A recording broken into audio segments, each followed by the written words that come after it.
Good morning, students. Today we are going to solve question number 8 and 9 of exercise 1.3.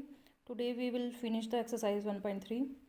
So question number 8 is, a cement company earns a profit of rupees 8 per bag of white cement sold and a loss of rupees 5 per bag of grey cement sold. Students पहले हम इसको देखेंगे कि इसमें हमें given क्या है. तो हमें गिवन है, दिस इज़ क्वेश्चन नंबर 8. हमें पहले दे रखा है कि हमें प्रॉफिट कितना मिल रहा है. प्रॉफिट मिल रहा है हमें वाइट सीमेंट का एक बैग जो हम उसमें सोल्ड होगा तो उसमें हमें 8 रुपीज़ जो है वो प्रॉफिट मिल रहा है. क्लियर. तो हम इसे लिख सकते हैं, the profit of 1 bag of white cement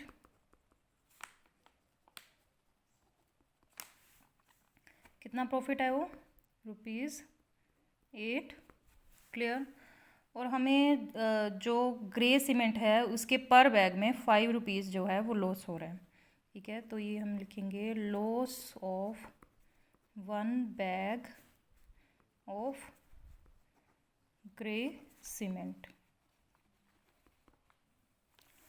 clear. कितना है ये, ₹5. अब हम जो इसके पार्ट्स दे रखे हैं उसमें जो क्वेश्चन है उसको सॉल्व करेंगे. सो ए पार्ट है, the company sells 3000 bags of white cement and 5000 bags of grey cement in a month. What is its profit और लॉस. अब स्टूडेंट्स हमने प्रॉफिट या लॉस फाइंड करना है और कंपनी क्या कर रही है, वो 3000 बैग्स ऑफ वाइट सीमेंट उसने सेल किए और 5000 bags of grey cement in 1 month. Clear students. तो लेट्स सॉल्व इट. ये पार्ट है इसका. तो हमें वाइट सीमेंट जो है उसमें कितना प्रॉफिट मिल रहा है, द प्रॉफिट ऑन सेलिंग 3000. कितने बैग्स सेल किए उन्होंने 1 मंथ में, 3000 बैग्स ऑफ किसके, वाइट सीमेंट. क्लियर. तो पर बैग हमें प्रॉफिट कितना मिल रहा है, पर बैग प्रॉफिट है हमें 8 रुपीज़. क्लियर. तो 3000 बैग्स में कितना प्रॉफिट हो जाएगा, 3000 into 8 and that is equal to 24,000 rupees. Clear. अब सेकंड देखिए, सेकंड वो जो ग्रे बैग जो है उसके कितने बैग्स उन्होंने सेल किए हैं, दैट इज़ 5000. तो उसमें उनको कितना लॉस होगा. स्टूडेंट्स हमने देखा था कि जो ग्रे सीमेंट है उसमें उनको लॉस मिलता है. क्लियर. तो हम इसमें लॉस फाइंड करेंगे. सो ये this is loss on selling 5000 bags of grey cement. 5000 bag sell कर रहा है तो ग्रे सीमेंट के, और उसमें लॉस पर बैग कितना हो रहा है, 5 रुपीज़. क्लियर. तो ये बन जाएगा 5000 into 5 that is equal to 25,000 rupees. Clear. Now we can see जो लॉस है that is greater than profit. Profit कम हो रहा है, लॉस ज़्यादा हो रहा है, तो हमें जो टोटल क्या मिलेगा, लॉस मिलेगा. कैसे, वी नो, जो हमें क्वेश्चन से पता लगा, that is profit is less than loss. तो हमें टोटल लॉस मिलेगा. टोटल लॉस इज, कितना लॉस होगा उसको, 25,000 माइनस प्रॉफिट कितना हो रहा था, दैट इज 24,000. तो हमें कितना लॉस हो गया उसमें, उस कंपनी को, that is 1000 rupees. Clear students. ये है आपका answer of part A. Now read part B. Part B is, what is the number of white cement bags it must sell to have neither profit nor loss if the number of grey bags sold is 6,400 bags. अब क्या बोल रहा है कि हमें अगर ना profit मिले ना लॉस मिले और हमें कितने जो हैं वो ग्रे सीमेंट के कितने बैग्स जो हैं वो सेल होंगे करने हैं, 6,400 बैग्स। क्लियर। तो हमें इसको कैसे सॉल्व करना पड़ेगा, हमने निकालना क्या है कि जो वाइट सीमेंट के कितने बैग्स जो हैं वो सेल होंगे अगर हमें प्रॉफिट मिले ना लॉस मिले। क्लियर। तो हमें क्या करना है, find the number of, let the number of white cement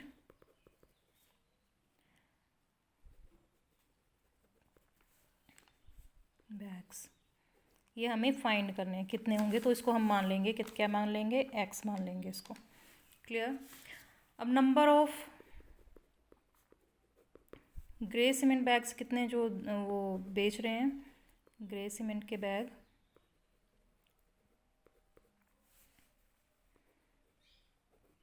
bags sold that is equal to 6,400, इतने बैग्स उन्होंने बेचे हैं। क्लियर। अब हमें दे रखा है कि हमें जो कंपनी है उसको ना तो लॉस होना चाहिए ना प्रॉफिट होना चाहिए, तो जो लॉस हो जाएगा that is equal to profit. Clear. तो लॉस कितना होगा, लॉस किस पे हो रहा है, ग्रे सीमेंट बैग्स पे। ठीक है। और उसका नंबर कितना है 6,400, इतने बैग्स हैं ग्रे सीमेंट के। और पर बैग जो लॉस हो रहा है वो कितना हो रहा है, that is equal to 5 rupees. Clear. तो इसको मल्टीप्लाई कर देंगे 5 से। और प्रॉफिट हो रहा है हमें पर बैग, जो वाइट सीमेंट है उसमें 8 रुपीज़ पर बैग प्रॉफिट हो रहा है। क्लियर। और हमें जो बैग्स वाइट सीमेंट के बैग्स हमने मान रखे हैं that is equal to X. Clear. अब इसको हम सोल्व कर लेते हैं। एक्स को एक तरफ रख लेते हैं और दूसरी साइड आपके आ जाएगा इंटू 5। इस 8 को इसके नीचे ले जाएंगे तो ये आए ऐसे, 8 8 ज़ा 64, तो ये बन जाएगा आपका 4,000 बैग्स। क्लियर स्टूडेंट्स, क्वेश्चन समझ आ गया होगा आपको। जब हमें जो कंपनी है उसको ना तो प्रॉफिट हो ना लॉस हो, तो उस केस में जो वाइट सीमेंट है वो उनके जो नंबर हो जाएगा that is equal to 4,000। Clear. Next question is question number 9। अब क्वेश्चन नंबर 9 जो है उसको हमने सिंपली सॉल्व करना है। जो फिलिप्स दे रखे हैं, replace the blank with an integer to make it a true statement, statement को ट्रू करना है।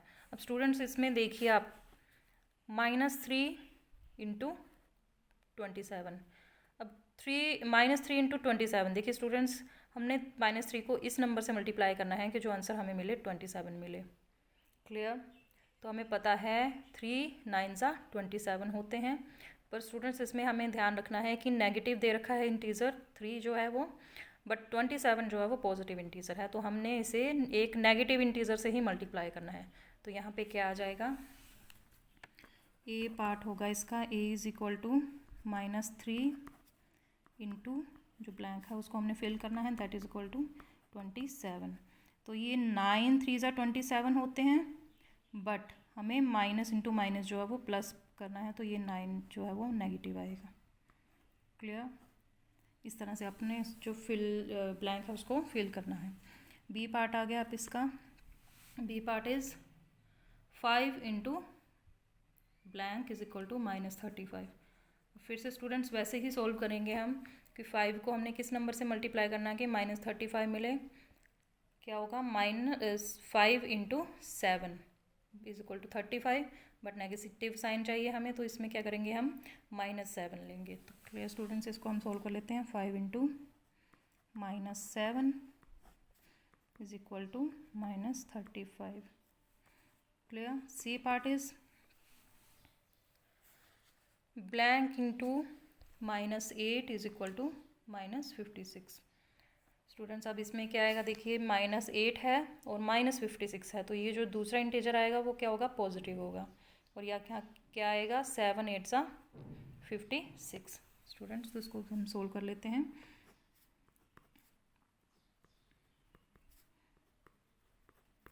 That is 7। क्लियर। यहाँ पे आएगा 7। Next part is D part. D part है आपका blank into -12 that is equal to 132।